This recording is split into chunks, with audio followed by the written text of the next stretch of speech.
Hi, and welcome to the NBA Economy Show. We're back again, third time today. Again, breaking news. I said I was going to come back if there was any breaking news, and the Knicks look like they are going to sign Pacome Dadiet. It's not official yet. However, the new development is they signed him less than the standard amount he would have got paid for his 26th position in the draft. Um, usually it's like 3.2 million. They said they had about 80% of that scale, and the reason that they would pay him a little bit less, they're not just forcing him to cut his money to save money, but the Knicks paid a buyout to his French club. We're not. We're not. That's something not new. There's always been foreign players with buyouts, but with the new CBA, it's a little bit different than it used to be because it used to be like a real stressful thing because you used to have really huge buyouts, like 8, 10 million, for a foreign player who was pretty good, and usually those buyouts could stop a player from actually coming over. So I'm Fred Katz says it's an unexpected development. The Knicks have signed first round pick for Pacome Dadiet to 80% of the rookie scale. League sources say the move will save the Knicks a significant amount, $904,000 under the 2024-2025 hard cap. The Knicks also paid a buyout to his German team. So that number isn't just less for him. That's more to room in our cap. So we have more money to spend because there's been because of this move. I just did a little looking up on the salary cap and how these buyouts work. And it's just usually when a young player agrees to a contract with a top level European team, they agree to pay a fee to get out of their contract, called the NBA out clause or international buyout, and it's negotiated between the player's agent and the team. So that number can vary. It's not a specific number for a specific league. Each player has his own specific amount.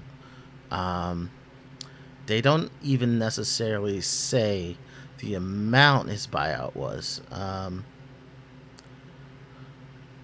So so the schedule for these buyouts, uh, they can negotiate, and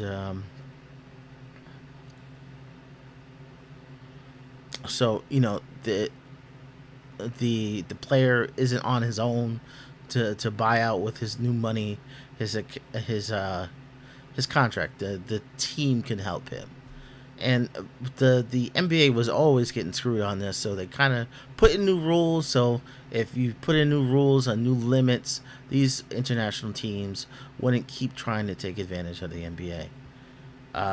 So to prevent costs to get too exorbitant, uh, the NBA collective bargaining agreement limits what teams can play directly to a player out of the European contract.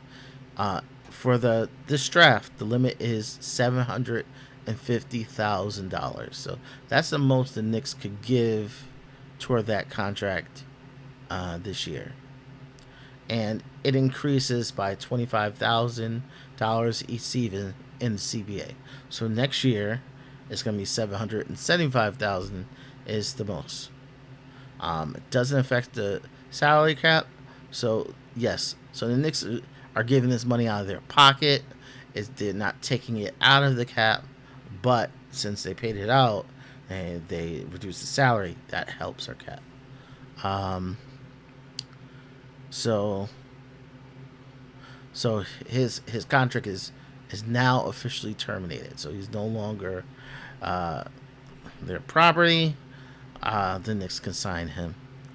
Um, and the player is responsible for paying the difference. So if there's a difference, Pacome is paying out of his pocket. Um, okay.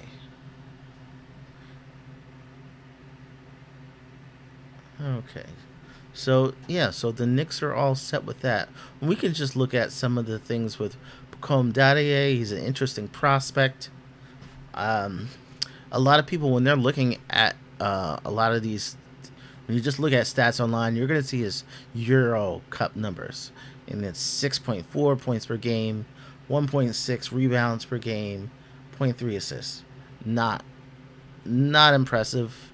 But a lot of times in these Euro Cups, um, they prioritize young players.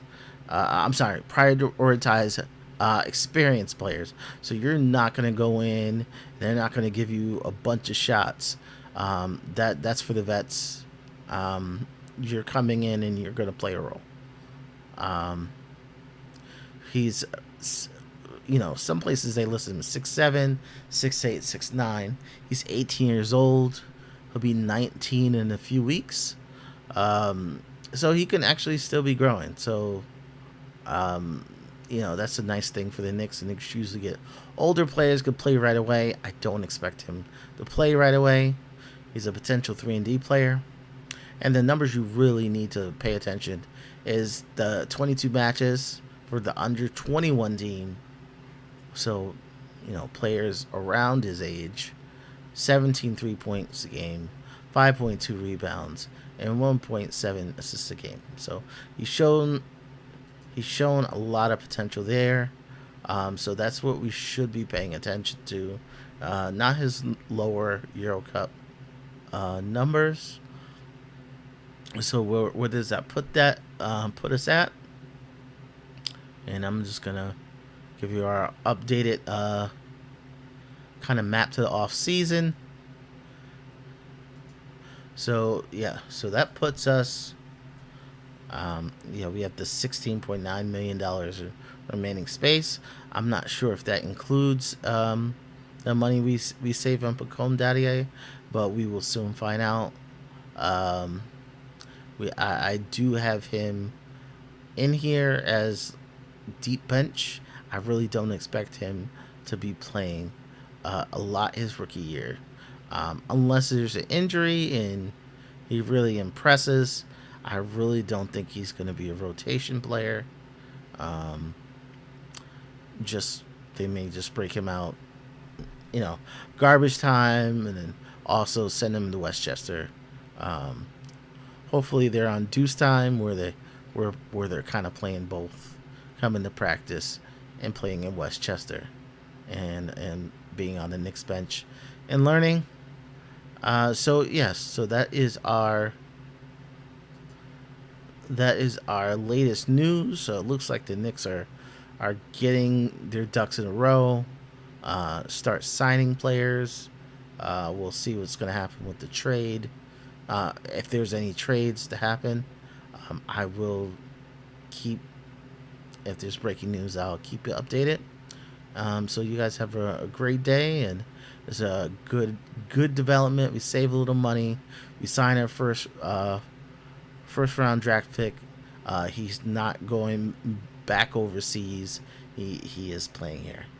All right, and you guys have a good day.